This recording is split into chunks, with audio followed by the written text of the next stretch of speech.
तबारकल्लज़ी बियदिहिल मुल्क व हुवा अला कुल्लि शैइन क़दीर अल्लज़ी खलक़ल मौत वल हयात लियब्लुवकुम अय्युकुम अहसनु अमला व हुवल अज़ीज़ुल गफ़ूर। बिस्मिल्लाहिर्रहमानिर्रहीम। आज का जो मेरा मौजू है वो इंशाअल्लाह मेटावर्स और इस्लामी तालीमात के हवाले से है। और सबसे पहले मैं हज़रत मौलाना डॉक्टर मोहम्मद शकीब कासमी साहब दामद बरकातहू का शुक्रिया अदा करना चाहूँगा कि उन्होंने मुझे मौका फ़राहम किया कि मैं आप हजरात के सामने मेटावर्स के मौजू पर साइंसी तफसीलात फ़राहम करूँ। तो बुनियादी तौर पे अगर हम हकीकी दुनिया और मेटावर्स यानी तख़य्युलाती वर्चुअल या डिजिटल दुनिया की बात करें, हकीकी दुनिया की अगर हम बात करें तो हम इंसान उसमें ज़िंदगी बसर करते हैं और दीगर इंसानों के साथ हमारा ताअम्मुल होता है। और जब ये हम ताअम्मुल करते हैं तो इसमें इस्लाम के बुनियादी अहकाम या दीन इस्लाम के जो शोबे हैं वो हमारी तरफ मुतवज्जह होते हैं, जिसमें अकायद, इबादत, मामलात, माशरत और अखलाकियात हैं, यानी पूरी ज़िंदगी का वो अहाता करते हैं, चाहे हम जिस तरीके से भी ताअम्मुल करें। अब जब हम बात करते हैं तख़य्युलाती दुनिया की, मेटावर्स की, वर्चुअल दुनिया की या डिजिटल दुनिया की, तो लाज़मी बात है कि इसके अंदर भी हमारा जो ताअम्मुल होगा वो मुख्तलिफ़ किरदारों से होगा। और जो किरदार होंगे इसके अंदर वो हकीकी इंसान नहीं होंगे, बल्कि हकीकी इंसानों की रिप्रेजेंटेशन यानी डिजिटल किरदार होंगे और उनको अवतार कहा जाता है साइंटिफिक टर्मिनोलॉजी के अंदर। और अगेन इसके अंदर भी इस्लाम के बुनियादी अहकाम या दीन इस्लाम के शोबे जो हैं हमारी तरफ मुतवज्जह होंगे। अ, अब ये थोड़ा-सा एक ट्रिकी चीज़ है कि किस तरीके से इस मेटावर्स या तख़य्युलाती दुनिया के अंदर, डिजिटल दुनिया के अंदर जो हमारे जितने भी अहकामात हैं जब वो मुतवज्जह होंगे तो उसकी अमली तत्बीक क्या होगी, ये थोड़ा-सा इसमें फ़िक्रमंद होने की ज़रूरत है। मैं आपको थोड़ा-सा पहले इस्तेमाल बता देता हूँ मेटावर्स के हवाले से। मेटावर्स का इस्तेमाल तामीरी काम में भी हो सकता है और तख़रीबी काम के अंदर भी हो सकता है। जैसे अगर छुरी की हम मिसाल लें, तो छुरी को जो है किसी जानवर को ज़िबह करने के लिए भी इस्तेमाल किया जा सकता है और सब्ज़ी काटने के लिए भी इस्तेमाल किया जा सकता है और खुदा न ख़ास्ता जो है किसी इंसान को कत्ल करने के लिए भी इस्तेमाल किया जा सकता है। तो इसी तरीके से मेटावर्स का अगर हम जनरली बात करें, जो साइंसदानों का विज़न है वो तो तामीरी काम का है। साइंसदानों ने, मुहक्किकीन ने जब मेटावर्स को पेश किया, उसका कॉन्सेप्ट पेश किया और उससे मुतालिक जो तहकीकात कर रहे हैं, तो वो तो ज़्यादातर उमूमी तौर पे तामीरी काम के अंदर ही हैं। तो जो ये बेशतर साइंसदान और मुहक्किकीन हैं, वो इंसानियत की भलाई के लिए मेटावर्स को प्रपोज़ कर रहे हैं, पेश कर रहे हैं। और अब मसला ये है कि ये जो मेजॉरिटी ऑफ़ द साइंसदान और मुहक्किकीन हैं पूरी दुनिया के अंदर, वो मुसलमान तो हैं नहीं, गैर मुस्लिम हैं।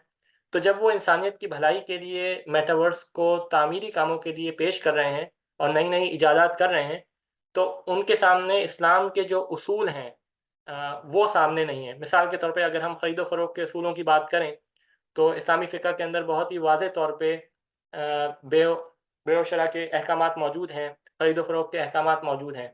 अब चूँकि इन साइंसदानों और मुहक्किकीन को उसका इल्म नहीं है और वो गैर मुस्लिम हैं मेजॉरिटी, तो वो उन उसूलों को बगैर ही इन चीज़ों को पेश कर रहे हैं, इन इजाज़ात को लेके आ रहे हैं। और बुनियादी मकसद उनका ये है कि इंसानियत की भलाई हो। ये साइंसदानों की सोच है, मुहक्किकीन की सोच है। जबकि इसके बरक्स जो सरमायादार हैं और जो मल्टीनेशनल कंपनियों के मालिकान हैं, वो उनका मकसद मेटावर्स या इस टेक्नोलॉजी को यूज़ करते हुए बेदरेग पैसा कमाना है। तो ये दोनों चीज़ें अगर हम अपने ज़हन में रखें, तो हमें मेटावर्स का इस्तेमाल तामीरी कामों में और तख़रीबी कामों में उसकी मज़ीद गहराई में जो है ना जानकारी हो सकेगी। मेटावर्स की बहुत सारी एप्लीकेशंस हैं, मैं आगे तफ़सीलन बताऊँगा।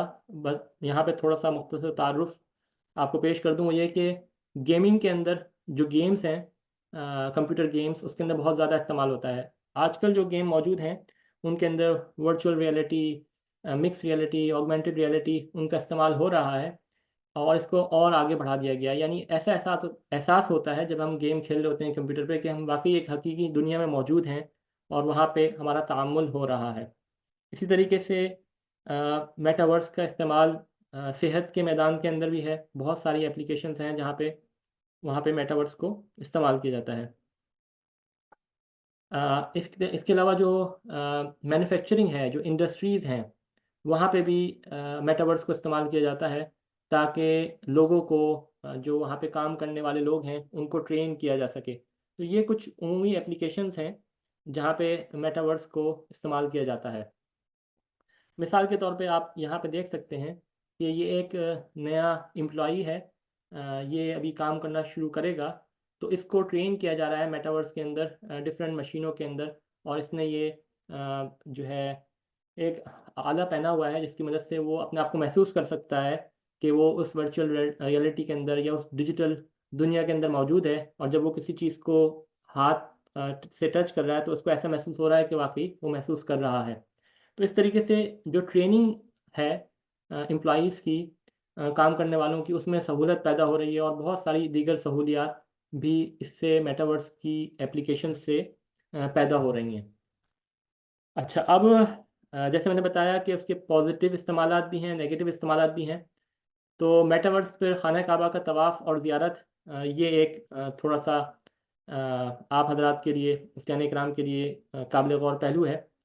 अब ये देखें, ये एक वर्चुअल रियलिटी, वर्चुअल दुनिया बनाई गई है, डिजिटल दुनिया, जिसमें खाना काबा की एक लोकेशन है, और उसमें डिफरेंट किस्म के आप ये देख सकते हैं कि अवतार्स मौजूद हैं, यानी अ, इंसानी अ, इंसानों को रिप्रेजेंट करते हुए, नुमाइंदगी करते हुए मुख्तलिफ़ किरदार मौजूद हैं।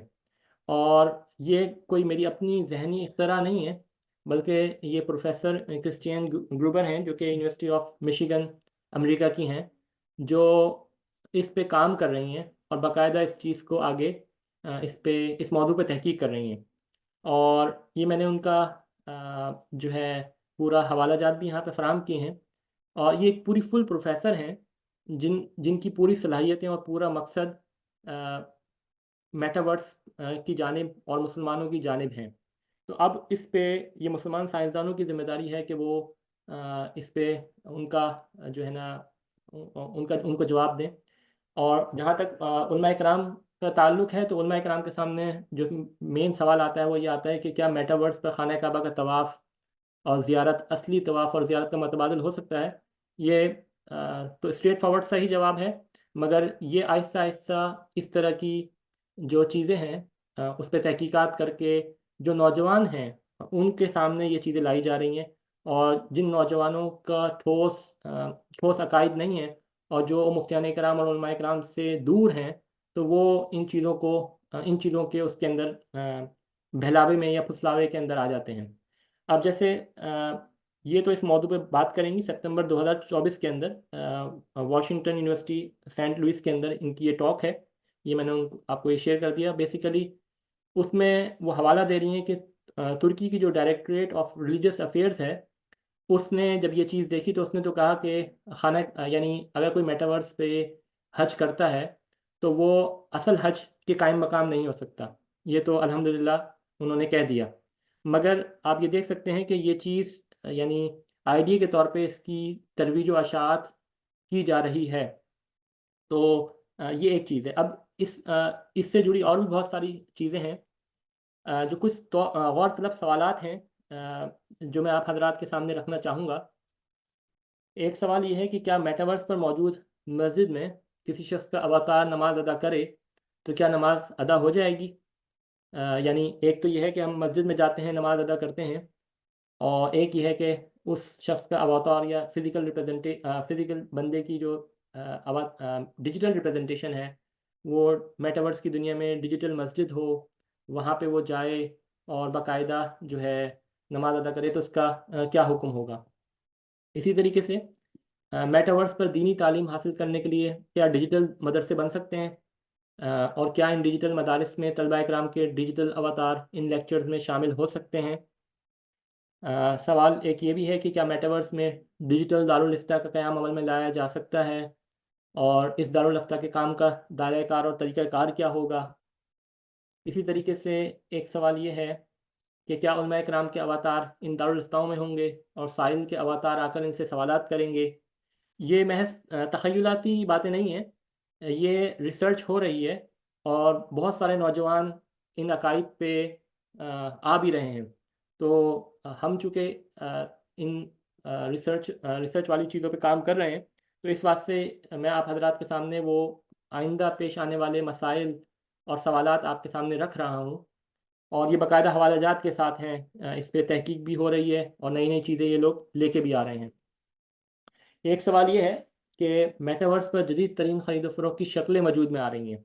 मसलन मेटावर्स पे एक ज्वेलरी की दुकान बना दी गई, फिर वहाँ पे एक सारिफ़ आता है जिसका अवतार होता है और वो सोना ख़रीदता है, और सोना उस जो डिजिटल अवतार है सारिफ़ का, उसका एक घर है, वहाँ से वो सोना यानी डिजिटल ज्वेलरी की जो दुकान है उससे वो सोना मुंतकिल होता है उस डिजिटल अवतार के घर में। तो इसमें बेसर्फ़ का हुक्म यानी हाथ दर हाथ तक़ाबुज़ फ़िल मजलिस कैसे नाफ़िज़ होगा? यानी ये तो हमारे फ़ुक़हा कराम के बेसिक यानी बुनियादी उसूल हैं, तो इस पे इनका कैसे इतलाक़ होगा? और क्या ये ख़रीद फ़रोख्त जायज़ भी होगी कि नहीं होगी? क्योंकि ये लोग तो टेक्नोलॉजी को कंट्रोल करते हैं, पूरी दुनिया में चला रहे हैं, तो डेफ़िनेटली ये लोग तो इसी तरफ जा रहे हैं, और बड़े पैमाने पे ख़रीद फ़रोख्त शुरू भी हो चुकी है और हो भी रही है। तो ये चीज़ ऐसी है जिस पे गौर करने की ज़रूरत है। इसी तरीके से क्या शरिया कंप्लायंट मेटावर्स मुमकिन है? यानी मेटावर्स तो है, उसकी अफ़ादियत से, उसके फ़ायदों से कोई इनकार भी नहीं कर सकता। मगर क्या शरिया के उसूलों को उस पे इम्प्लीमेंट किया भी जा सकता है कि नहीं किया जा सकता है, तो कितनी हद तक किया जा सकता है? और क्या-क्या उसमें मुश्किलात पेश आएँगी? और अगर जैसे हमने बात की कि बेसर्फ़ की बात की, तो अगर वो नहीं है तो फिर क्या खुदा न ख़ास्ता इनकार फ़िक़्ह का दरवाज़ा नहीं खुल जाएगा? क्योंकि जो 1400 साल के अकाबरीन हैं, फ़ुक़हा इकराम हैं, उन्होंने जो उसूल और ज़वाबित दिए हैं, तो जब तक वो इम्प्लीमेंट नहीं होंगे, तो उस वक़्त तक तो ख़रीद फ़रोख्त मुसलमानों के लिए जायज़ नहीं होगी। तो उसको किस तरीके से देखा जाएगा? इस तरीके से एक सवाल ये भी है कि मेटावर्स किस तरीके से हमारी दीनी इक़दार, इबादत वग़ैरह पे असर-अंदाज़ होगा। अब ये एक तहकीकी मकाला है जो कि हाल ही में 2024 में छपा है, जिसमें मेटावर्स के असरात का जो हमारी इबादत हैं उन पे ज़िक्र किया गया है। मैंने हवाला दे दिया है, जो हज़रात देखना चाहें इसको मज़ीद तफ़सीलात में देख सकते हैं। और जब कोई मेटावर्स पे मसाजिद की तामीर पर चंदा देना देगा, तो क्या वो जायज़ होगा? यानी एक तो है हकीकी मस्जिद, हकीकी ज़मीन पे मौजूद है। एक है कि मेटावर्स पे डिजिटल मस्जिद बनाई जाए। उसके लिए बहुत सारे लोग चंदा इकट्ठा करेंगे। अब ये बात कोई यानी ये हकीकत से करीब है, क्योंकि इस वक़्त मेटावर्स पे डिजिटल कॉन्सर्ट्स हो रहे हैं और गैदरिंग्स हो रही हैं और उसमें कलेक्शंस की जाती हैं, डोनेशंस ली जाती हैं, ये सारे काम हो रहे हैं। तो इस तरफ भी लोग जा रहे हैं और नए-नए जो है ना चैलेंजेस मुसलमानों के लिए खड़े हो रहे हैं। फ़ितनों के नए-नए दरवाज़े खुल रहे हैं। इसी तरीके से क्या वर्चुअल इस्लाम, यानी जब हम डिजिटल की बात करते हैं, तो वर्चुअल इस्लाम की टर्मिनोलॉजी ये मुहक्किकीन इस्तेमाल कर रहे हैं। ये मेरी अपनी इख्तिरा नहीं है। वर्चुअल हज, वर्चुअल कुर्बानी, ये सारी चीज़ें जो है ना ये जो आजकल अमेरिका की यूनिवर्सिटीज़ हैं उनके अंदर ये इस पे मुहाज़रात हो रहे हैं और वो वहाँ के मुहक्किकीन अपनी सलाहियतें लगा रहे हैं और इन चीज़ों को मुसलमानों के ज़हनों के अंदर, मुसलमान नौजवानों के ज़हनों के अंदर पेवस्त कर रहे हैं। क्योंकि बहुत ज़्यादा मुसलमान नौजवान डिजिटल मीडिया का और जो है मेटावर्स का और इन चीज़ों का इस्तेमाल कर रहे हैं, तो इस वास्ते ये चीज़ें भी सामने आ रही हैं। अच्छा, अब वर्चुअल हज की इक़साम, बिल्कुल वर्चुअल हज के मुताल्लिक जैसे ये एक तहकीकी मकाला है जो कि 2023 में छपा है। अब इसमें वर्चुअल हज करना मेटावर्स पे दिखाया गया है।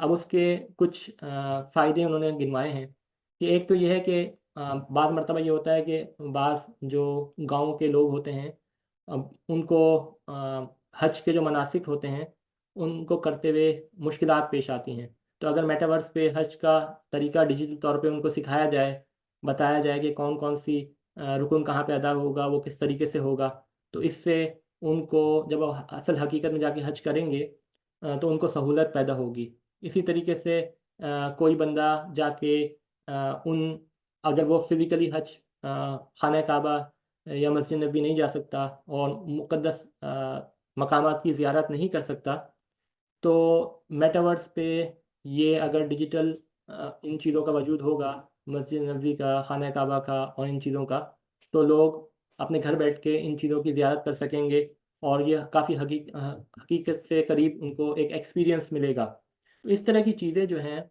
वो मुहक्किकीन हज़रात पेश कर रहे हैं और इस पे बहुत ज़्यादा काम भी हो रहा है और जो है हुकूमती सतह पर इसमें काफ़ी पेशरफ़्त भी हुई है और चीज़ें बनाई भी जा रही हैं, डिजिटल प्लेटफ़ॉर्म बनाए भी जा रहे हैं। मैं आगे जाके आपको इसका प्रैक्टिकल मिसालें भी दूँगा। तो यहाँ तक तो मैंने थोड़ा-सा आपको कॉन्टेक्स्ट दे दिया कि मेटावर्स के दोनों ही इस्तेमाल हैं, पॉज़िटिव भी इस्तेमाल है, नेगेटिव भी इस्तेमाल है और जो साइंसदान और मुहक्किकीन हैं, वो तो इंसानियत की भलाई के लिए ये पेश कर रहे हैं, मगर जो सरमायादार लोग हैं, पूरी दुनिया को माशी तौर पे जिन्होंने कंट्रोल किया हुआ है, वो इससे पैसा बनाना और मुसलमानों को उनके दीन से दूर करने के लिए और मुसलमानों के अंदर नए-नए फ़ितनों का रिवाज डालने के लिए उस पे मेहनत कर रहे हैं। अब मेटावर्स की जो साइंसदानों की सोच है कि साइंसदान इससे क्या हासिल करना चाहते हैं, मुहक्किकीन इससे क्या हासिल करना चाहते हैं, वो मैं आपको मिसाल के ज़रिए से बयान करता हूँ। देखें, हरा धनिया तो हमेशा हर एक कोई जानता है। मिसाल के तौर पे आपकी वालदा बिरयानी पकाना चाहती हैं और आपसे ये कहती हैं कि उनको हरा धनिया चाहिए। अब आप किसी बड़े शॉपिंग मॉल में चले जाते हैं और वहाँ से हरा धनिया लेके आएँगे, तो बुनियादी तौर पे जब आप हरा धनिया लेने जाएँगे तो आप हरे धनिये की ग गड्डी को उठाएँगे, उसको आगे से पीछे से पलट के देखेंगे कि कहीं वो बासी तो नहीं है, पुराना तो नहीं है, हरे पत्ते उसके हरे हैं, उसको सूंघ के देखेंगे। यानी आपको एक फ़िज़िकल एहसास होगा तरोताज़गी का, तो तरोताज़ा हरे धनिये की गड्डी आप उठा के लेंगे। तो ये तो वो हो गया एक्सपीरियंस जब आप फ़िज़िकली किसी दुकान पे जाते हैं, हकीकी तौर पे दुकान में जाते हैं और वहाँ से हरे धनिये की गड्डी को लेके आते हैं। अब अगर यही दुकान इंटरनेट पे मौजूद हो और आपने घर बैठ के इंटरनेट से हरे धनिये की गड्डी को ऑर्डर करना है, तो सूरत हाल कुछ ये होगी कि ये मैंने यहाँ पे आयरलैंड की एक शॉप है, मार्केट, वहाँ पे हरे धनिये की गड्डी को देखा, तो इस तरीके से मुझे एक पैकेट में नज़र आ रही है। अब जब मैं इसको ऑर्डर करूँगा, तो ऑर्डर पैसा तो मेरा चला जाएगा, ऑर्डर भी पूरा हो गया। अब जब घर पे डिलीवरी आएगी इस हरे धनिये की, तो हो सकता है कि वो हरा धनिया बासी हो, ताज़ा ना हो सकता है उसमें कुछ पुराने पत्ते हों, तो फिर मैं उसको वापस कर दूँगा। यानी जब मैं ऑर्डर इंटरनेट पे वेबसाइट पे ऑर्डर कर रहा हूँ, तो मुझे रियल एक्सपीरियंस नहीं मिल रहा। यानी मैं इस हरे धनिये की गड्डी को जब ऑर्डर कर रहा हूँ, तो मैं इसकी खुशबू तो नहीं सूँघ सकता, इसकी तरोताज़गी को तो नहीं देख सकता। तो अब इसका हल क्या निकाला जाए कि ये जो वेबसाइट वाले हैं, ये चाहते हैं कि इनके सारिफ़ीन को वो हकीकी एक्सपीरियंस मिले, जो कि एक आम सारिफ़ को हकीकी तौर पे जब वो हरा धनिया की गड्डी खरीदता है, वो मिलता है। यानी उसको खुशबू का भी एहसास हो, वो उसको 3D तीनों डायमेंशंस के अंदर उसको देखे भी, तो उसके लिए वो थोड़ी-सी जिद्दत लेके आता है और वो ये करता है कि बहुत स जितनी भी हरे धनिये की गड्डियाँ उसके पास मौजूद हैं, उनकी रियल टाइम पिक्चर्स ले लेता है और वेबसाइट पे डाल देता है। अब हम किसी किसी एक पर्टिकुलर पिक्चर पे क्लिक करेंगे, तो वही पिक्चर वाली हरे धनिये की गड्डी हमें डिलीवर होगी। इससे थोड़ा-सा एक्सपीरियंस और बढ़ेगा, यूज़र एक्सपीरियंस होगा। यानी अब हरे धनिये की 20-25 गड्डियाँ हमें वेबसाइट पे नज़र आ रही होंगी, उनमें से जो हमें ज़्यादा तरोताज़ा लगे, उस पे हम क्लिक करें, वो आ जाएगी। मगर इसमें भी जो हमारा जो एक्सपीरियंस है, सारिफ़ का जो एक्सपीरियंस है, वो अ, इतना ज़्यादा नहीं है। ना उसमें वो खुशबू को सूँघ सकता है, ना वो 3 डायमेंशंस को देख सकता है। अब उसके लिए क्या करता है ये वेबसाइट वाला, अपनी दुकान में मज़ीद जिद्दत लेके आता है और रियल टाइम मूवी कैमराज़ लगा देता है उस सेक्शन पे जहाँ पे हरे धनिये की गड्डी मौजूद है। अब हम वहाँ से रियल टाइम उसको देख सकते हैं, हरे धनिये की गड्डी को। अगर वहाँ पे रोबोटिक आर्म लगा दिया जाए, तो रोबोटिक आर्म की मदद से हम इंटरनेट पे उस हरे धनिये की गड्डी को उठा के उलट-पुलट के 3 डायमेंशनल उसका व्यू भी देख सकते हैं। मगर सवाल ये पैदा होता है कि अभी भी हमें उसकी ताज़गी के मुतालिक तो नहीं पता चलेगा, कम से कम खुशबू तो हमारे कमरे के अंदर नहीं आएगी। यानी अगर दुकान इंडिया में मौजूद है, देवबंद में, और मैं आयरलैंड से बैठ के ऑनलाइन ऑर्डर कर रहा हूँ, तो मैं उसकी 3 डायमेंशनल व्यू तो देख सकूँगा, मगर वो खुशबू कैसे आएगी? तो इसका भी हल निकाला गया है और इसका हल के लिए जो है हम सेंसर्स का इस्तेमाल करते हैं। अब सेंसर्स में डेफ़िनेटली अ, इसका एक तरीक़ाकार ये निकाला, कि एक तो ये है कि वो लाइव वहाँ से खुशबू सूँघे और फिर वो ट्रांसमिट करे, तो ये तो पॉसिबल अभी फ़िलहाल नहीं है। अलबत्ता ये पॉसिबल है कि मेरे घर में बहुत सारी खुशबुओं के एक्सेंट, बहुत सारी खुशबुएँ मौजूद हों और जब मैं उस वेबसाइट से इंटरैक्ट करूँ, तो वेबसाइट वाला मुझे बता दे कि फ़लाँ नंबर वाली खुशबू का हम को डील कर रहे हैं, और फिर मेरे कमरे में मौजूद सेंसर्स उस खुशबू को कमरे के अंदर फैला दे, तो इससे मुझे उस खुशबू का एहसास अपने कमरे के अंदर हो सकता है। और ये मुमकिन भी है। आजकल बहुत आराम से ऐसी डिवाइसेस ऑनलाइन मिल रही हैं जिनको जिनके ज़रिए से आप इस खुशबू का एहसास कमरे में कर सकते हैं। आप अपने मोबाइल फ़ोन से, यानी आप कहीं दूर मौजूद हैं, मोबाइल फ़ोन से क्लिक करें और कमरे के अंदर खुशबू फैल जाएगी। ये आईओटी डिवाइसेस हैं, जैसे अरोमा आईओटी, ओफोन वगैरह। तो इस तरीके से पॉसिबल है। ये डिवाइसेस हैं, ये बाज़ार में इस वक्त बाकायदा फ़रोख्त भी हो रही हैं। इसमें मुख्तलिफ़ किस्म के खुशबुएँ मौजूद हैं।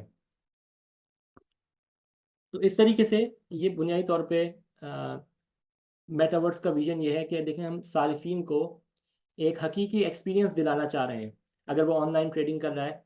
और तो ये मेटावर्स का वो विज़न है जो कि साइंसदान लेके आ रहे हैं। अब इसमें बात ये है कि हम हकीकी तौर पे जब हम एक जगह से दूसरी जगह की बात करते हैं, तो हकीकी तौर पे वो खुशबू ट्रांसफ़र नहीं होती। खुशबू उस कमरे में मौजूद है, सिग्नल्स पास हो रहे हैं, और सिग्नल्स की मदद से हम उन खुशबुओं को एक कमरे में महका रहे हैं। और इसके लिए हम इंटरनेट ऑफ थिंग्स, आईओटी का इस्तेमाल करते हैं। तो अब साइंसदानों ने ये सोचा है कि एक ऐसी डिजिटल, वर्चुअल या तख़यलाती दुनिया होगी जिसमें हर चीज़ को हम इंटरनेट पे ज़ाहिर करेंगे, और 3D उसका एक वर्ज़न होगा, उसको हम मेटावर्स कहते हैं। यानी हकीकी दुनिया की जितनी भी चीज़ें हैं, उनकी हम रिप्रेजेंटेशन हम एक डिजिटल 3D दुनिया के अंदर करेंगे, इंटरनेट पे करेंगे, और उसका नाम मेटावर्स होगा। ये एक सिंपल सी डेफिनेशन है मेटावर्स की, और ये वो विज़न है जो कि साइंसदानों का विज़न है। और अगर आप में से किसी का कंप्यूटर गेम खेलने का इत्तेफाक हुआ हो, तो आपको पता है कि डिजिटल किरदार बनाए जाते हैं। अब आजकल जो गेम्स आ रहे हैं, उसके अंदर इतना ज़्यादा गेम्स के अंदर एडवांसमेंट हो चुकी है कि वो गेम हमें ऐसा लगता है कि हम हकीकी ज़िंदगी में खेल रहे हैं। बाद मरतबा अगर हम तलवार से कोई वार करते हैं उस गेम के अंदर, तो हमने सेंसर्स पहने होते हैं, और हम 3D जो है इन्वायरमेंट के अंदर इतने इमर्सिव हो चुके होते हैं कि हमें लग रहा होता है कि वाक़ई हमने किसी पे तलवार चलाई है और उसका असर हम पे पड़ा है। ये सेंसर्स की मदद से ये सारा कुछ हो रहा होता है, और आज की दुनिया में मुमकिन है। तो साइंसदानों का बस मकसद यही है कि एक ज़्यादा से ज़्यादा जब हम डिजिटल दुनिया को इस्तेमाल कर रहे हैं, तो उसको हकीकी दुनिया के करीब लाया जाए। और उस हकीकी दुनिया के करीब लाने के लिए जो है बहुत सारी टेक्नोलॉजीज़ का इस्तेमाल किया जाएगा, जिनमें वर्चुअल रियलिटी है, ऑगमेंटेड रियलिटी है, टेक्टाइल इंटरनेट है, मस्नूई ज़हानत है, टेलीकम्युनिकेशन है, ब्लॉकचेन है। ये बहुत सारी चीज़ें हैं। इन टेक्नोलॉजीज़ को इस्तेमाल करते हुए जो डिजिटल दुनिया है, उसको हकीकी दुनिया के करीब लाया जा रहा है। ये साइंसदानों का विज़न है। हरे धनिए की मिसाल के अंदर हमने देख लिया कि एक दुकान होगी मेटावर्स के ऊपर, डिजिटल तौर पे आपका अवतार चलते हुए उस दुकान के अंदर जाएगा, और वहाँ पे जाके हिस्सी तौर पे उसको यानी महसूस करेगा डिजिटल तौर पे, और आपको हिस्सी तौर पे महसूस हो रहा होगा, और फिर जो है आप ख़रीदो फ़रोख्त कर रहे होंगे। यानी अभी जो इंटरनेट पे हमें ख़रीदो फ़रोख्त नज़र आ रही है, ये थोड़ा-सा और एडवांस फॉर्म में चली जाएगी। और जो सारिफ़ीन हैं, अब जैसे हमारे पास हर एक के पास स्मार्टफ़ोन है, स्मार्ट वॉचेज़ हैं, अब आहिस्ता-आहिस्ता जो है आईओटी डिवाइसेज़ भी और ज़्यादा हमारी ज़िंदगी के अंदर इंटीग्रेट हो जाएँगी, और हम डिजिटल दुनिया पे जो एक्सपीरियंस कर रहे होंगे, वो 3D और वर्चुअल रियलिटी का एक्सपीरियंस कर रहे होंगे, और हमें ऐसा लग रहा होगा कि हम वाक़ई एक हकीकी दुनिया में चल फिर रहे हैं।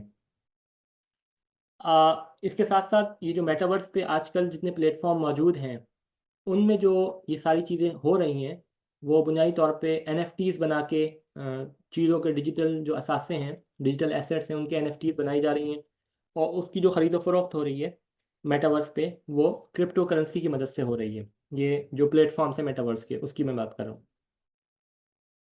अच्छा, अब मिसाल के तौर पे जब ये अवतार ये सारी चीज़ें इस्तेमाल कर लेगा, और उस हरे धनी की गड्डी को ख़रीद लेगा, तो जो साइंसदानों ने जो अपना विज़न दिया है, उसके मुताबिक तो उससे यूज़र को एक उसका जो एक्सपीरियंस है वो बढ़ेगा, और वो एक हकीकी चीज़ की तरफ जाएगा, हकीकी चीज़ आराम से हासिल कर सकेगा।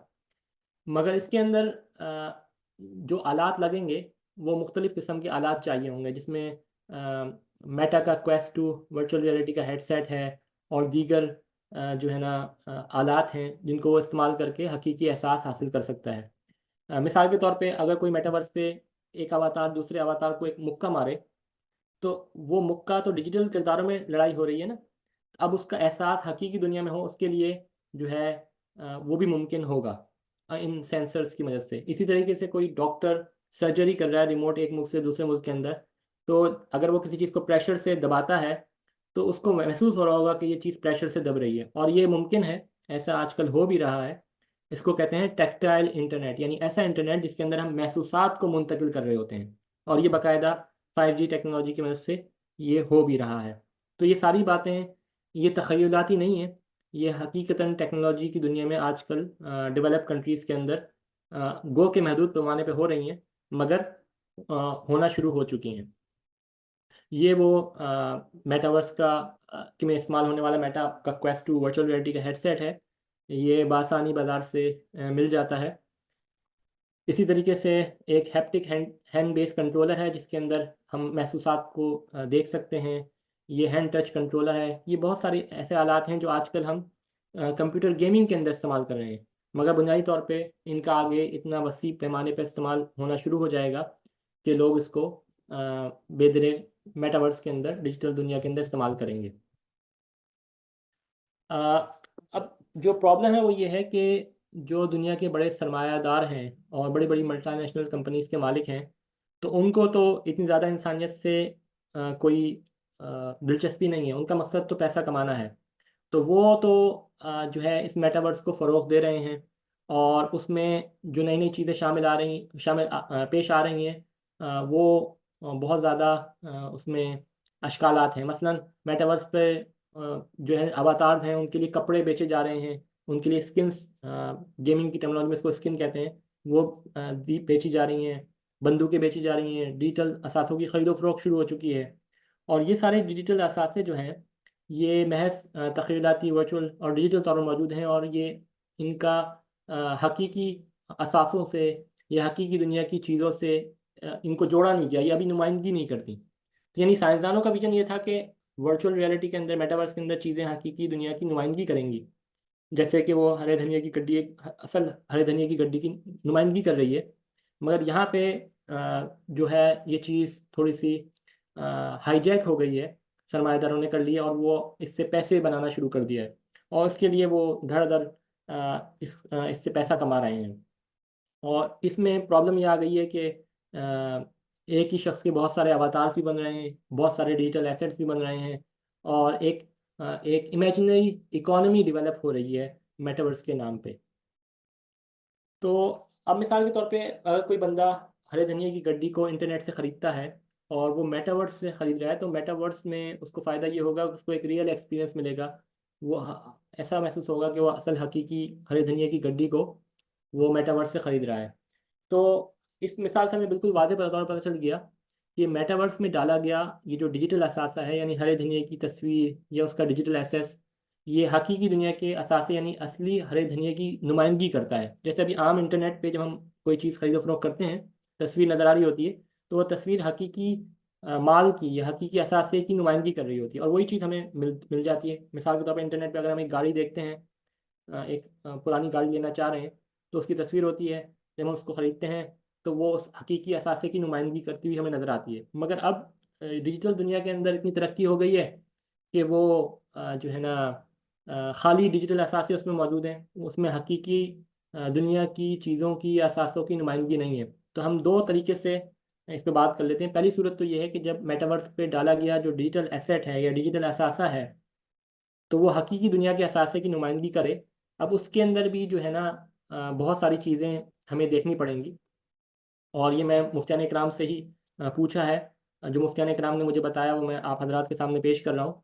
वो ये है कि जब हम हकीकी दुनिया अ अ, की नुमाइंदगी करती हुई चीज़ों की, अशिया की ख़रीदो-फ़रोख्त करेंगे, तो उसमें हमें जो है बे के मुनक्कद होने के लिए जो शराइत हैं, उनको सामने रखना पड़ेगा। फिर जाके वो ख़रीदो-फ़रोख्त जो है ना मुफ्तियान इकराम के मुताबिक सही होगी।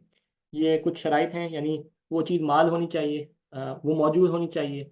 ये बुनियादी चीज़ें हैं जो आप हज़रात मुझसे ज़्यादा बेहतर जानते हैं, और उसके अलावा और भी कई शराइत हैं जो हज़रत शेखुल इस्लाम हज़रत मुफ्ती मोहम्मद तकी उस्मानी साहब दामत बरकातुहू की किताब फ़िक़हुल बुयू में आप हज़रात ने लाज़मी मुताला किया होगा।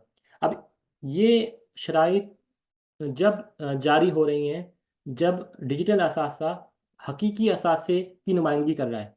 अब अगर एक डिजिटल असासा है और वो हकीकी असासे की नुमाइंदगी कर रहा है और उसके अंदर इन शराइत को पूरा नहीं किया गया, मिसाल के तौर पे वो चीज़ जो है वो मौजूद नहीं थी, वजूद में नहीं आई, तो शरीयत के मुताबिक वो चीज़ वो ख़रीद फ़रोख्त जायज़ नहीं होगी।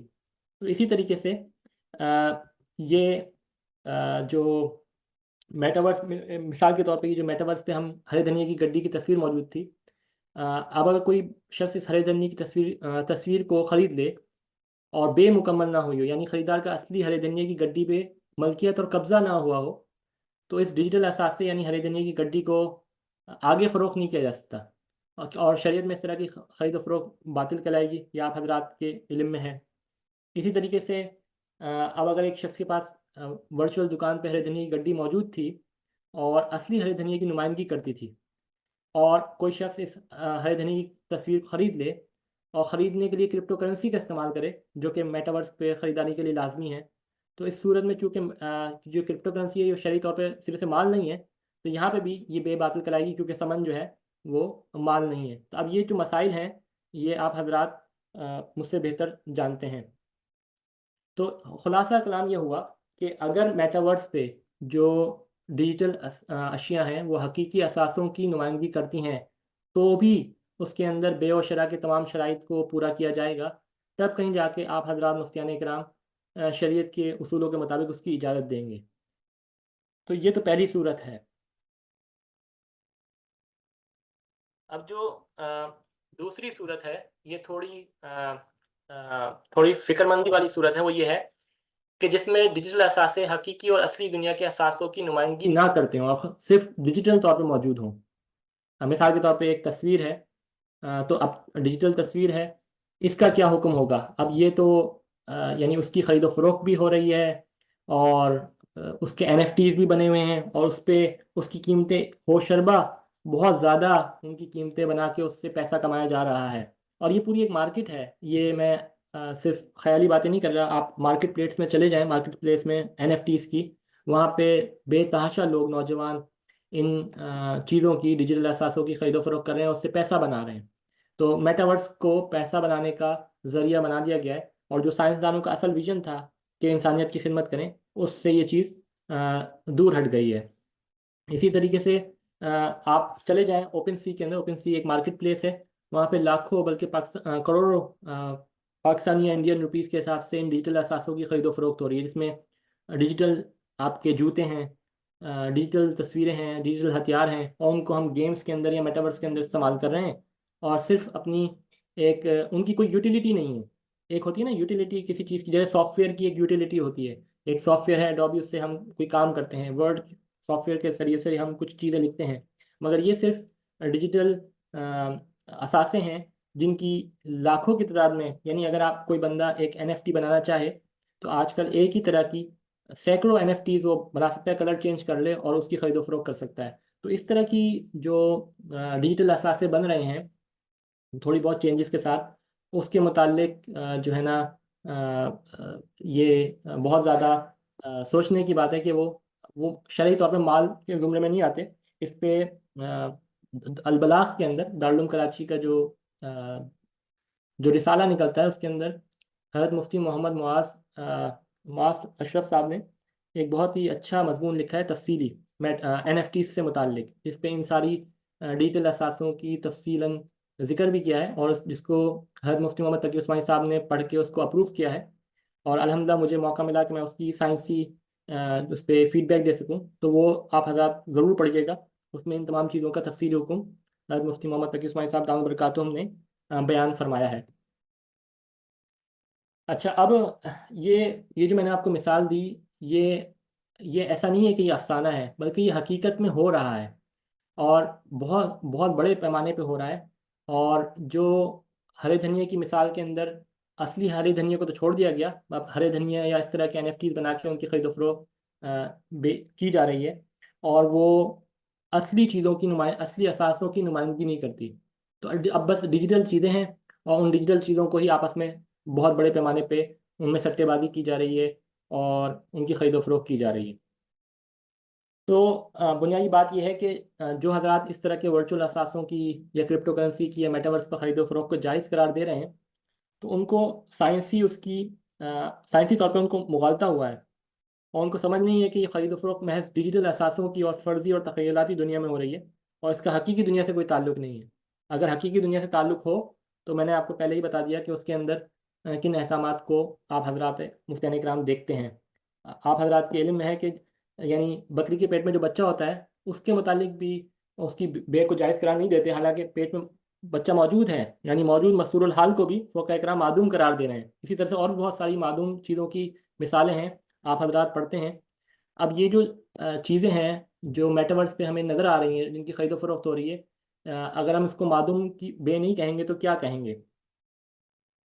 अब मैं आपको एक दूसरी मिसाल देता हूँ, इससे आपको और चीज़ें वाज़ेह तौर पे हो जाएँगी। मुझे थोड़ा-सा ये बताइएगा कि मेरे पास अभी कितना टाइम है? अभी तकरीबन आपके पास 8:30 हो रहे होंगे। आधे घंटे अभी है जी, हमारे पास टाइम है अभी तकरीबन 40 मिनट हैं। ठीक है इंशाल्लाह, ठीक। तो अब मैं दूसरी मिसाल आपके सामने पेश करता हूँ मेटावर्स के हवाले से। अब ये है मेटावर्स पे हम एक वर्चुअल ज़मीन ख़रीद रहे हैं मेटावर्स के लिए। अब ये एक प्लेटफॉर्म है, आप इसको खुद जाके विजिट कर सकते हैं। ये nextearth.io की वेबसाइट है और ये मेटावर्स के लिए ज़मीनें प्रोवाइड करती है। तो मैं इस वेबसाइट पे चला गया, आप खुद जाके इसको ऑब्जर्व कर सकते हैं। अब इसमें जो हम पूरी दुनिया का मैप हमारे पास मौजूद है। अब ये सबसे पहले मैं चला गया फ्रांस के अंदर। फ्रांस में मुझे नज़र आया, मैंने एफिल टावर की ज़मीन देखी। आप यहाँ पे ये मैं इसको पॉइंटर करके आपको दिखाता हूँ। ये चीज़, ये एफिल टावर की जगह है, और बल्कि मैं इसको जी,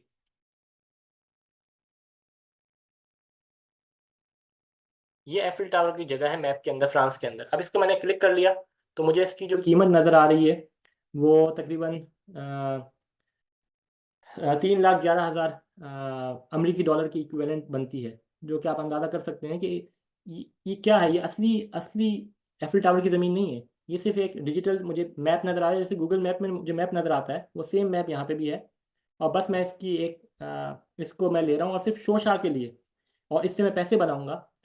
ये मुझे एनएफटी मिल रहा है। अब यही काम मैंने क्या किया कि मैं देवबंद आ गया इसी वेबसाइट पे, और मैंने दारुल उलूम देवबंद और दारुल वफ़ देवबंद दोनों की ये आप इमेजेस देख सकते हैं, ये लोकेशन है।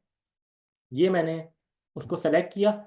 अब ये जो ज़मीन है, चूँकि अभी इंडिया के अंदर या पाकिस्तान के अंदर इतनी ज़्यादा लोग मेटावर्स की तरफ मुतवज्जह नहीं हुए हैं, तो इस वास्ते इसकी कीमत कम है। फ्रांस में बहुत ज़्यादा लोग इसको इस्तेमाल कर रहे हैं तो उसकी कीमतें बहुत बढ़ी हुई हैं, और एफिल टावर तो ऐसी जगह है जिसकी कीमत बहुत ज़्यादा बढ़ी होगी। इसी के बिलमुकाबिल अगर हम ताजमहल की बात करें तो ताजमहल की ज़मीन की कीमत बहुत ज़्यादा है। अब यहाँ पे ये जो आप ज़मीन देख सकते हैं दारुल उलूम देवबंद वफ़ और दारुल उलूम देवबंद की, ये सिर्फ 98 डॉलर की, यानी तकरीबन 8,200 इंडियन रुपए की मुझे मिल रही है।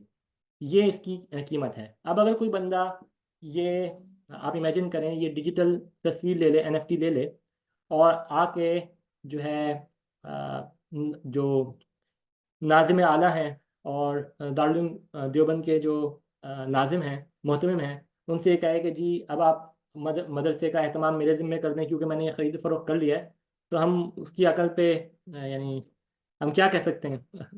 तो क्योंकि ये जो ज़मीन है ये असली हकीकी ज़मीन की नुमाइंदगी नहीं कर रही, और ये जो खरीद रहे हैं लोग, ये ख़रीद के इसको और ज़्यादा कीमत पे मेटावर्स पे इस्तेमाल करने के लिए दे रहे हैं। अब ना इसकी कोई यूटिलिटी है, ना इसका कोई और दीगर मकसद है। इसी तरीके से मैंने और भी मिसालें दी हैं। एक पाकिस्तानी यूनिवर्सिटी है, इसकी कीमत तकरीबन 2 लाख पाकिस्तानी रुपए के इक्विवेलेंट है। तो इसमें जो इश्यूज़ आ रहे हैं वो ये आ रहे हैं कि सबसे पहले जो ये इस डिजिटल मेटावर्स के लिए जो ज़मीन ख़रीदी गई, ये पॉलीगॉन मैटिक की मदद से ख़रीदी गई ज़मीन, जो कि एक क्रिप्टो करेंसी है। जो ये जो ज़मीन की आपने जो वर्चुअल रिकॉर्ड देखा, इसको जो सेव किया जा रहा है, इसके एनएफटी बनाया जा रहा है, नॉन फंजिबल टोकन। यानी इसके रिकॉर्ड को ब्लॉकचेन की मदद से महफूज किया जा रहा है, और उसके लिए पीछे क्रिप्टो करेंसी का ही इस्तेमाल किया जा रहा है।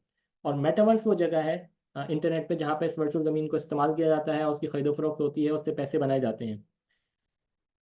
ये एक और मैं आपको प्लेटफॉर्म दिखाता हूँ। ये प्लेटफॉर्म है जिसके अंदर ये इस्तेमाल किया जा रहा है।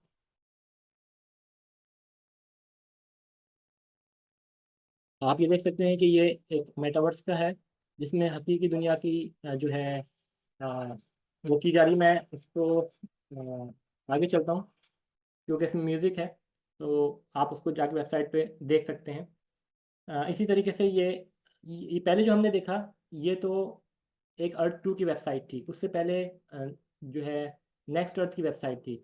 और अब ये जो है ये अर्थ 2 पे यही आप देख सकते हैं, दारुल देवबंद और दारुल वफ़ की ज़मीन ये लोग भी बेच रहे हैं मेटावर्स के लिए। यानी हर कोई बंदा अपनी वेबसाइट बना रहा है और वेबसाइट बनाने के बाद उसी सेम ज़मीन की खरीदो फरोख्त की जा रही है और उसको मेटावर्स पे दिया जा रहा है। देखें, अगर कोई हकीकी ज़मीन होती है तो इसकी खरीदो फरोख्त एक ही बाय और मुश्तरी होते हैं ना, एक ही मरतबा खरीदो फरोख्त हो रही होती है एक वक्त में उस चीज़ की बहुत सारे लोग तो नहीं खरीद रहे होते ना, यानी मल्टीपल उसके बायर्स और सेलर्स तो नहीं होते। अब यहाँ पे मेटावर्स के कॉन्टेक्स्ट के अंदर ये सूरत हाल पेश आ रही है और ये सब कुछ करने वाले ये गवर्नमेंट की मर्ज़ी से नहीं हो रहा। ये आप या मैं कोई भी बंदा वेबसाइट बना के पूरी अर्थ का मैप बनाए और उसकी ख़रीदो फरोख्त करना शुरू कर दे। बस वो लोग ख़रीदेंगे जो से पैसा कमाना चाहते हैं। इसी तरीके से ये एक डिसेंट्रलैंड है, ये भी एक मेटावर्स की एक वेबसाइट है और इसके अंदर आप ये देख सकते हैं ये मुख्तलिफ़ किस्म के अवतार हैं, ये किरदार हैं और ये इन किरदारों के जो मुख्तलिफ़ रंग के कपड़े हैं ये लाखों करोड़ों इंडियन रुपीस के अंदर मिल रहे हैं। इनके जूते जो हैं ये मिल रहे हैं। तो ये यानी ये चीज़ें इसराफ में आती हैं। आप हज़रात मुफ्तियान इकराम बेहतर समझते हैं और ये मुसलमानों के वक्त का ज़िया होगा। इसमें ना कोई फ़िज़िकल एक्टिविटी है, ना इसका कोई डिजिटल तौर पे उसका कोई फ़ायदा है। मैंने पहले आपको अर्ज़ किया था कि अगर मेटावर्स को किसी सही काम में इस्तेमाल किया जाए, जैसे डॉक्टर हज़रात सर्जरी ट्रेनिंग के लिए इस्तेमाल कर रहे हैं, तो वो एक अच्छी चीज़ है। मगर जो आजकल उसका जो इस्तेमाल है वो इस्तेमाल इन चीज़ों के अंदर हो रहा है। अब ये देखें, ये एक किरदार है, ये उसके कपड़े हैं। ये मैंने कपड़ों को आप देख सकते हैं चलाया है। ये उसकी गाड़ी है और ये इसके कपड़े हैं। ये 25 लाख इंडियन रुपए का एक किरदार मिल रहा है। तो इसकी इसकी क्या है हैसियत है और क्या ये इसराफ नहीं है? तो ये ऐसी चीज़ें हैं कि जिनको जो है ना कोई बंदा जो है ना यानी कौन बंदा कहेगा कि इस पे पैसे लगाए और कौन इसको इस्तेमाल करे। इसी तरीके से ये देखें, ये मुख्तलिफ़ किस्म के जूते हैं। अब ये लाखों रुपए के हिसाब से ये मुख्तलिफ़ किस्म के डिजिटल जूते मिल रहे हैं और लोग ना सिर्फ ये कि जी, आप कुछ कहना चाह रहे हैं? डॉक्टर साहब आवाज थोड़ी सी कम हो रही है आपकी। जी, अब आवाज़ आ रही है? जी जी जी।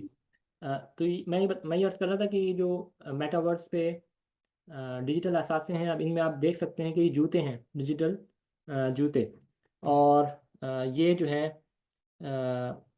ये बुनियादी तौर पे ये यहाँ पे बेचे जा रहे हैं और ये लाखों इंडियन रुपीस के हिसाब से बिक रहे हैं और लोग इनको ख़रीदते इस वास्ते हैं ताकि इनको मेटावर्स पे इस्तेमाल करें।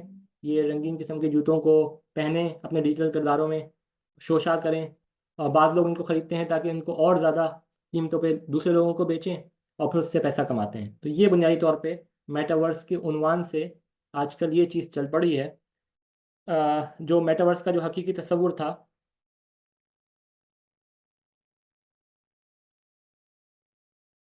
जी, आवाज़ नहीं आ रही?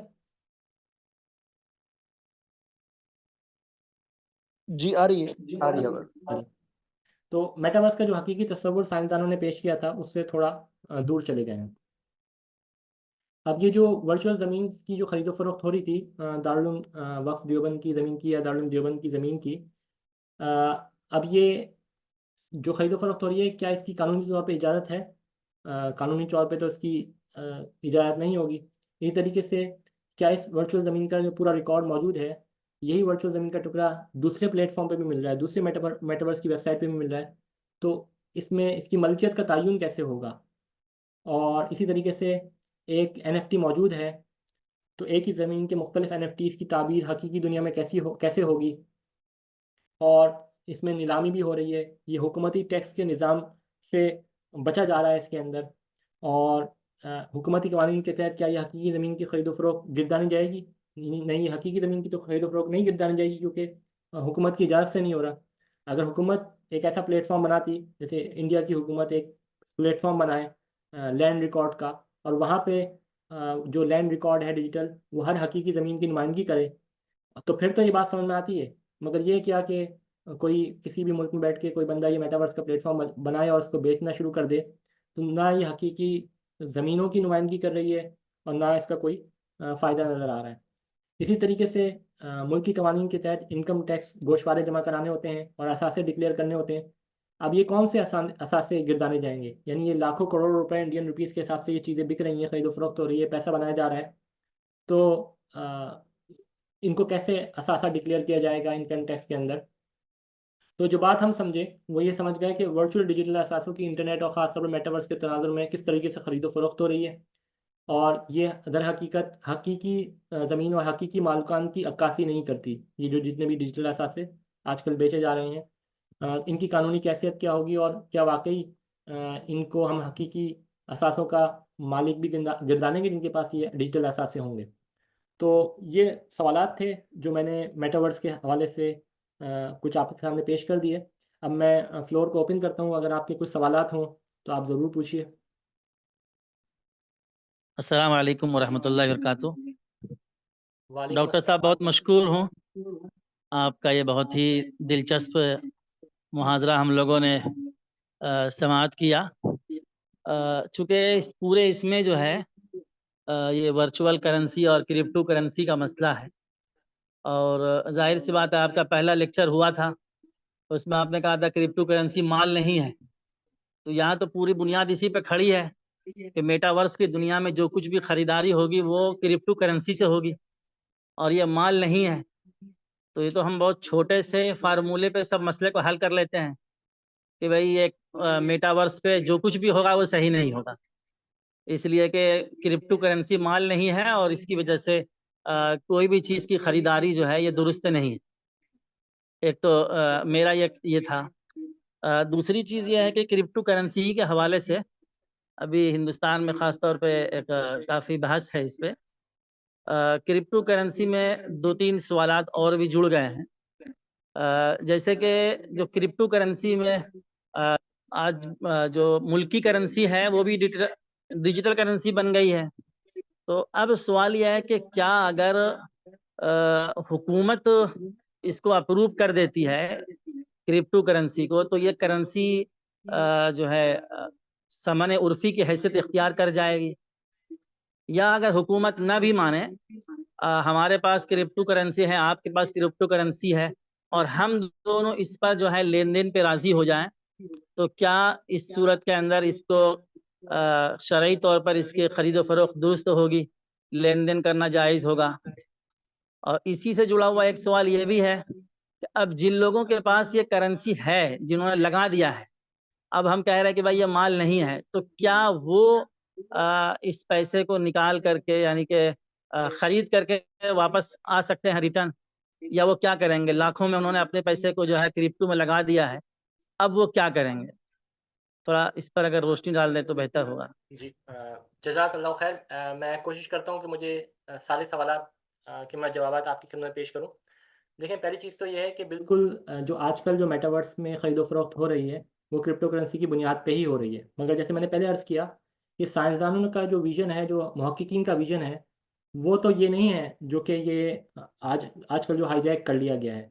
तो अगर आजकल के तनाज़ुर के हिसाब से हम बात करें, तो जो लोग मेटावर्स पे ख़रीदो फ़रोख्त कर रहे हैं, क्रिप्टो करेंसी की मदद से कर रहे हैं, इन चीज़ों को कर रहे हैं, तो वो तो आप हज़रात मुफ्तियान इकराम उसको मना फ़रमाएँगे क्योंकि वो माल नहीं है। मगर जो साइंसदानों ने विज़न दिया, साइंसदान अब आपको मिसाल के तौर पे एक सर्जन को सर्जरी सिखा रहे हैं, तो अब उसको तो मुफ्तियान इकराम जायज़ करार देंगे ना। उसमें ना तो ख़रीदो फ़रोख्त हो रही है, बल्कि वो तो एक ट्रेनिंग सेशन के लिए, ट्रेनिंग के लिए चीज़ सिखाई जा रही है। यानी एक डॉक्टर को, एक सर्जन को एक सर्जरी सिखाई जा रही है। या मिसाल के तौर पे जो पायलट होते हैं, हवाई जहाज़ के पायलट, तो अगर उनको असली जहाज़ पे जब भेजा भेजा जाता है, तो खुदा न खास्ता अगर वो जहाज़ गिर जाता है तो बड़ा करोड़ों रुपए का नुकसान हो जाता है, तो उसके लिए सिमुलेटर्स होते हैं। तो ये सिमुलेटर्स होते हैं, उसमें मसनूई जहाज़ की मदद से उनको जहाज़ चलाना सिखाया जाता है, वही इन्वायरमेंट दिया जाता है। अब उसी चीज़ को, उन सिमुलेटर्स को और आगे एडवांस किया जा रहा है और मेटावर्स के कॉन्टेक्स्ट में लेके आया जा रहा है। उस चीज़ को तो हज़रात मुफ्तियान इकराम मना नहीं फरमाएंगे, वो तो एक तामीरी इस्तेमाल है उस चीज़ का। तो यानी अगर हम तारीफ़ी हिसाब से बात करें तो मेटावर्स की तारीफ़ के हिसाब से, उसकी असल माहियत के हिसाब से, तो उसका इस्तेमाल यानी सही कामों में भी है और गलत कामों में भी है। मगर जो आजकल उसकी जो इस्तेमाल हो रहा है ज़्यादातर, वो इन डिजिटल असासों और इन चीज़ों पे हो रहा है। तो ये थोड़ा-सा, जब कोई साइल सवाल करेगा तो इस चीज़ को, उसकी उसकी जो एप्लीकेशन है, यानी उसका जो इस्तेमाल है, वो पूछ के फिर उसको अगर हज़रात मुफ्तियान इकराम जवाब दें तो वो ज़्यादा मेरे ख़्याल से मुनासिब होगा। क्योंकि अगर आप जनरलाइज़ कर देंगे तो फिर ये जो लोग हैं, जो कि उसको तामीरी चीज़ में इस्तेमाल करना चाह रहे हैं, और जहाँ पे क्रिप्टो करेंसी है ही नहीं और जहाँ पे डिजिटल असासा है ही नहीं, तो फिर उसको कैसे देखा जाएगा। तो एक चीज़ तो ये हो गई। दूसरी चीज़ आपने कहा क्रिप्टो करेंसी के हवाले से कि अगर हुकूमत क्रिप्टो करेंसी को यानी मान लेती है, तो क्या आप ये कह रहे हैं कि इंडियन हुकूमत अब इंडियन रुपए को ख़त्म करके, या इंडियन रुपए के साथ-साथ अब बिटकॉइन को भी एक यानी लीगल टेंडर कह रही है? अगर तो ऐसा है लीगल टेंडर, तो जब ये होगा तो फिर हज़रात मुफ्तियान इकराम इसके मुतालिक फ़ैसला देंगे ना। हम मफ़रूज़ात पे तो बात नहीं करते, यानी जो मुफ्तियान इकराम हैं, जब वो किसी चीज़ का हुक्म लगाते हैं तो मफ़रूज़ात की बुनियाद पे हुक्म नहीं लगाते, वो उसकी हकीकत, असली माहियत और उस वक्त जो चीज़ चल रही है उसकी बुनियाद पे फ़ैसला फरमाते हैं। तो अभी इंडियन हुकूमत ने बिटकॉइन को as legal tender, as currency जारी नहीं किया, इंडियन रुपए को जारी किया है। अगर इंडियन हुकूमत, मैं आपको गारंटी के साथ ये कह सकता हूँ कि इंडियन हुकूमत उसको बिटकॉइन को लीगल टेंडर जारी नहीं कर सकती। देखें, अभी तो इंडियन हुकूमत के पास सेंट्रल बैंक जो आपका है इंडिया का, उसके पास कंट्रोल है, वो जितने चाहे कागजी करेंसी के नोट और सिक्के जारी कर सकता है, मईशत पर थोड़ा कंट्रोल है। अगर बिटकॉइन को वो लीगल टेंडर बनाता है, करेंसी बनाता है, तो इसका मतलब ये है कि फिर तो उसके हाथ से इंडियन मईशत का कंट्रोल ही चला जाएगा। इसलिए मैंने बहुत ही तफसीली मज़मून 2 मुख्तलिफ मज़ामीन शाये किए हैं, जो कि मदारिस के बड़े-बड़े रसाइल के अंदर छपे हैं, दारुल हक्कानिया के अंदर और दीगर मदारिस के अंदर। बय्यनात जामा बनोरी टाउन जो है कराची में, उसमें एक के अंदर तो मैंने जो डिजिटल करेंसी है उसके और कागज़ी करेंसी के जो 26 से करीब ज़्यादा यानी फ़र्क हैं, उनको वाज़ेह किया है। यानी जो क्रिप्टो करेंसी है, वो क्रिप्टो करेंसी वो एक अलग चीज़ है, और जो हुकूमत अगर किसी डिजिटल करेंसी का इजरा करती है वो अलग चीज़ है। ये 2 बुनियादी बिल्कुल अलग-अलग चीज़ें हैं। यानी अभी देखें, अभी हम इंडियन रुपए से ऑनलाइन ट्रांज़ैक्शन करते हैं, डेबिट कार्ड से करते हैं या मुख्तलिफ़ सॉफ्टवेयर के ज़रिए से कर रहे होते हैं, तो वो हकीकी जो करेंसी है, कागज़ी करेंसी, उसकी वो नुमाइंदगी कर रही होती है। तो इसी को थोड़ा-सा और डिजिटल कर दिया जाए, तो जब ये हुकूमत जारी करेगी, अभी इसमें वक्त लगेगा, सेंट्रल बैंक डिजिटल करेंसी जारी करना है, तो सेंट्रल बैंक डिजिटल करेंसी एक अलग चीज़ है और क्रिप्टो करेंसी बिल्कुल अलग चीज़ है। तो उस मकाले के अंदर मैंने उसका जिक्र किया है। और दूसरा एक और मकाला है, मज़मून है, जिसमें मैंने, अगर बिटकॉइन को बतौर करेंसी इख्तियार करेंगे तो उसके नताइज क्या होंगे, ये भी एक मज़मून है। अगर इसको भी आप देख लें तो उसमें उसकी वजाहत मिल जाएगी कि उसके किसी मुल्क की मईशत, कोई भी मुल्क उसको इख्तियार नहीं करेगा। भाई, अमेरिका क्यों नहीं इख्तियार करता? अमेरिका यूएस डॉलर को छोड़ दे, बरतानिया पाउंड को छोड़ दे और बिटकॉइन को इख्तियार कर ले। तो असल में ये ख़ुद तो इख्तियार करना नहीं चाहते, और जो दीगर तरक्की पजीर ममालिक हैं, पूरी दुनिया की ममालिक को की मईशतों को ये गिरवी रखना चाहते हैं, और उसके लिए ये सारा निज़ाम उन्होंने चलाया है।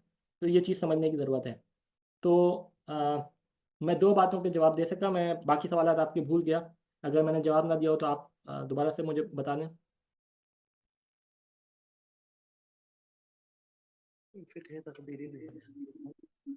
नहीं, एक सवाल तो ये है कि क्या करेंसी होने के लिए हुकूमत का अप्रूव करना ये ज़रूरी है? और दूसरा ये कि 2 लोग अगर बाहमी तौर पर इत्तेफाक कर लें क्रिप्टो करेंसी को इस्तेमाल करने पे, तो क्या उनके लिए लेन-देन सही होगा? और तीसरा ये कि जो लोग इसमें पैसे लगा चुके हैं, क्या वो खरीदो फरोख्त करके वापस निकल सकते हैं या वो क्या करेंगे अब? जी, जहाँ तक दो लोगों की खरीदो फरोख्त का ताल्लुक है, तो जब क्रिप्टो करेंसी माल ही नहीं है तो हज़रत मुफ्तियान इकराम उसकी खरीदो फरोख्त को मना फरमाएंगे। यानी दो लोग आम तौर पे अगर खरीदो फरोख्त करना चाहें तो जब कोई चीज़ माल नहीं है तो उसकी खरीदो फरोख्त कैसे होगी, ये तो आप हज़रत बेहतर जानते हैं। वो तो जायज़ नहीं हो सकती ना। और ये मेरी राय की तो कोई हैसियत नहीं है, ये तो मैं हज़रत मुफ्तियान इकराम के कॉल आपकी खिदमत में पेश कर रहा हूँ। मैंने बड़े बड़े दारुल इफ्ताओं से जो हज़रत मुफ्तियान इकराम से सुना वो आपकी खिदमत में अर्ज़ कर रहा हूँ। इसी तरीके से जो करेंसी है आजकल के दौर में देखें, बगावत के कवानीन जो हैं, अगर कोई बंदा मिसाल के तौर पे आप इंडिया के अंदर अपनी करेंसी जारी करना शुरू कर दें या नोट बनाना शुरू कर दें तो बगावत के अहकाम आप पे लागू हो जाएंगे। तो आजकल के दौर में अगर आप फ़िक़्ह एकेडमी इंडिया या और दारुल कराची या दीगर हजरात अकाबरीन से पूछें तो ये कहेंगे कि आजकल के दौर में जो करेंसी का इजरा है मुल्की कवानीन के तहत वो हुकूमत वक्त करेगी, वरना इससे बगावत फैलने का अंदेशा होगा। तो ये चीज़ है आजकल के हिसाब से। और हाँ, ये दो बातें हो गई, मैं फिर भूल गया आपका सवाल। कोई अगर अभी भी कोई बाकी बचा हो तो आप ज़रूर पूछ लीजिए।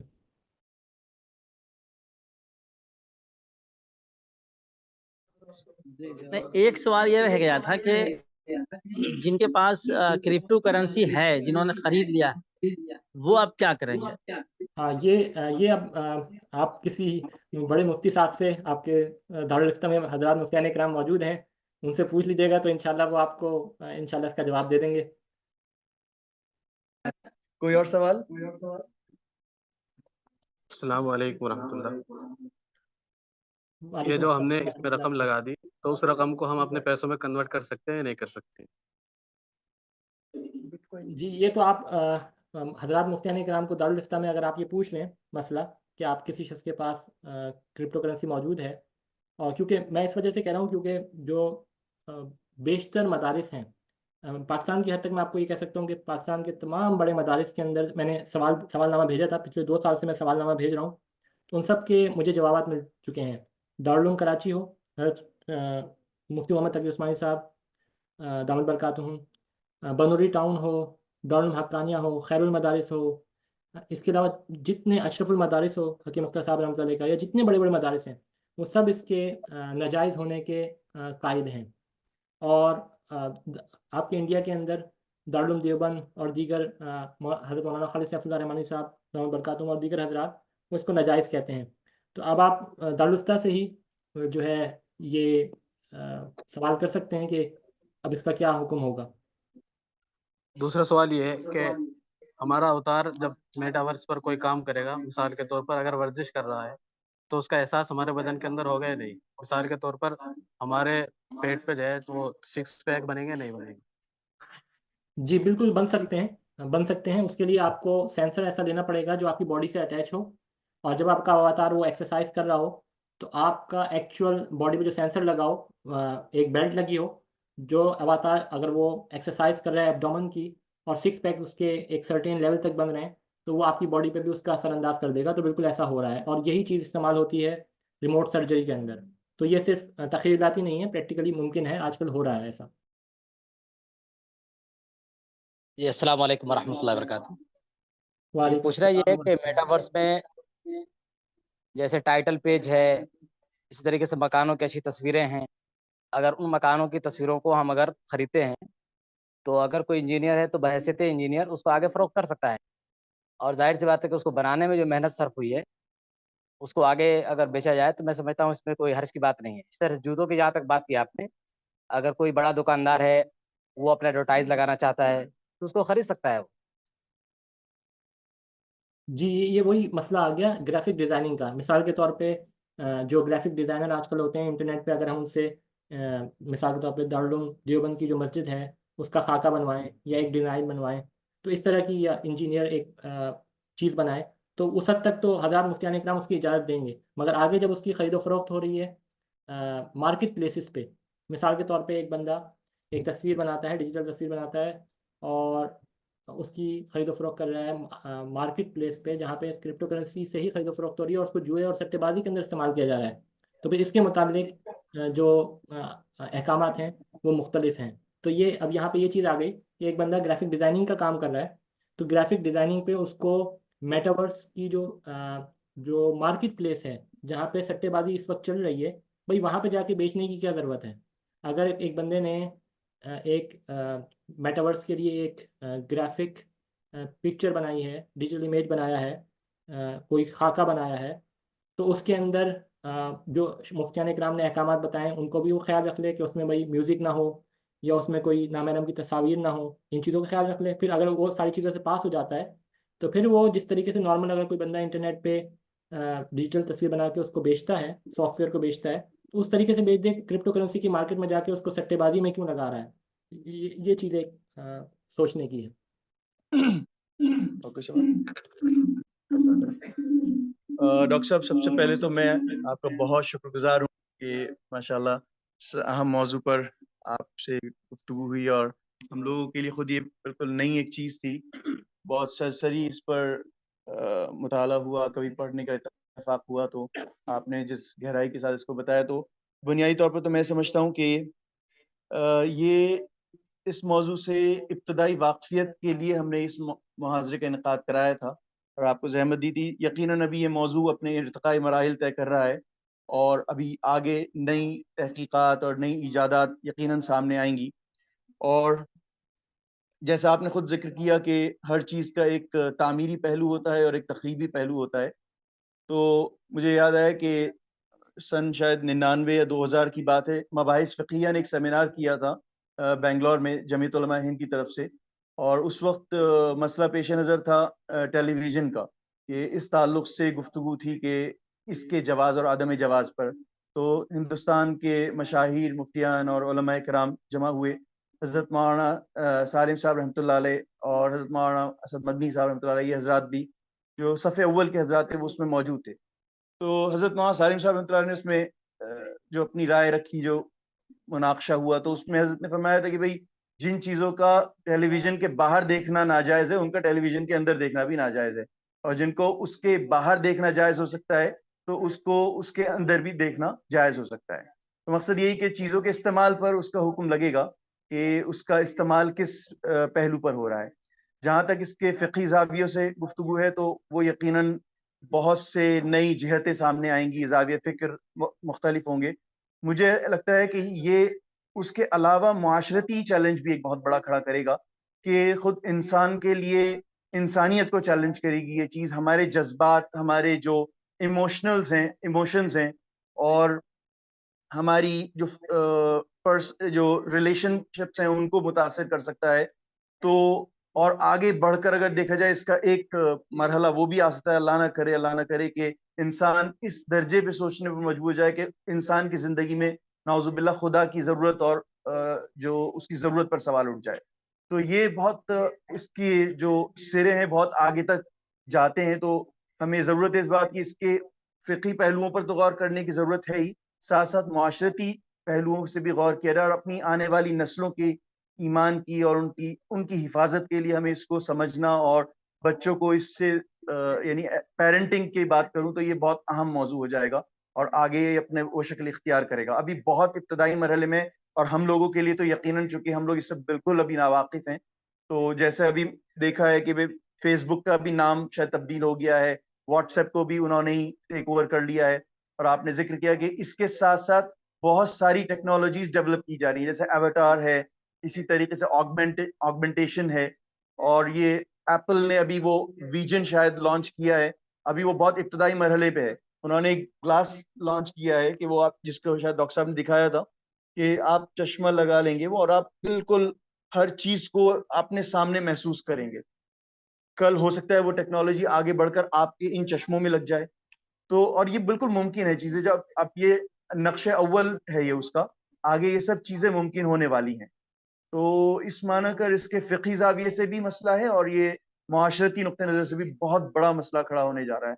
अल्लाह ताला हिफ़ाज़त भी फ़रमाए, और मैं बहरहाल आपका बेहद शुक्रगुज़ार हूँ, आपने अपनी कीमती औक़ात में वक़्त दिया, और इंशाअल्लाह कल हमारा मुहाज़रा आप पेश फ़रमाएँगे इंशाअल्लाह, आर्टिफ़िशियल इंटेलिजेंस, मस्नूई ज़हानत पर। हम लोगों का उसका भी शिद्दत से इंतज़ार रहेगा। तो कोई और सवाल इस सिलसिले में? ठीक है, मैं आप तमाम हजरात का बहुत मशकूर हूँ। अल्लाह पाक आप हजरात को अजर दे। और ये एक कंस्ट्रक्टिव महफिल रहती है, इससे नए नए सवालात, ये जितनी भी मैंने चीज़ें यहाँ पर जिक्र की हैं, नए सवालात आप हजरात मुफ्तियान इकराम के लिए हैं।